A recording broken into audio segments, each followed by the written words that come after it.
BRS MLC के कविता हैदराबाद पहुंच गई। एयरपोर्ट पर वाहियाना इस्तकबाल। बीआरएस के रुकन कानून साज कौंसिल के कविता जमानत पर रिहा होने के बाद कौमी दारुल हुकूमत दिल्ली से हैदराबाद पहुंच गई। शमशाबाद इंटरनेशनल एयरपोर्ट पर बीआरएस के हामियों ने के कविता का शानदार इस्तकबाल किया। वाज़ेह है कि दिल्ली शराब स्कैम मामले में वो जायद अज़ा 5 माह से दिल्ली के तिहाड़ जेल में कैद थी।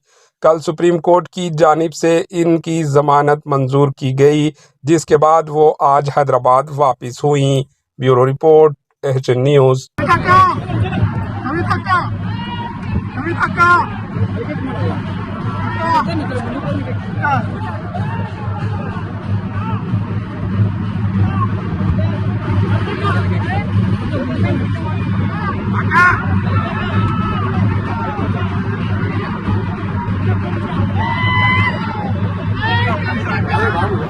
एचएन न्यूज़ को लाइक करें, शेयर करें और सब्सक्राइब करना ना भूलें।